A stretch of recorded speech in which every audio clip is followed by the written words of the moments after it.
Statistics, Preparatory Technology and Negotiation. Student María Lucila Correa Prada. Teacher Carla Triana. Group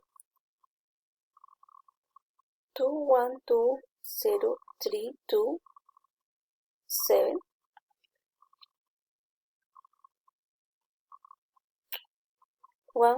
4 of December 2020, Bogotá, DC.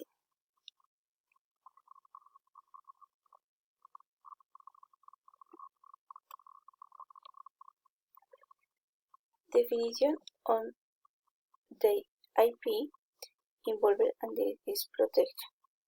Intellectual property right, a legal right that provides creator protection for original work, invention, or the appearances of products, articles, work, scientific development, and so on. There are 4 types of intellectual property right: IP, patents, trademark, copyright, and trade secret. Intellectual property, why we not only includes protection through various laws of the country, but also through various commercial trade.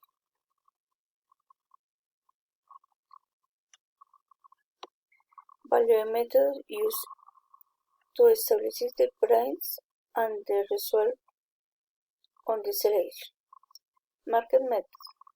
By this method, the royalties generated were assured since it have a value of 5 to 20, which is very good for the company since it generates inject project income, and in this way growth is asset. General condition of the license option share, and also relevant information. And author software reference to software that is ordinary distribution right that are one choose to write custom the right to use the software.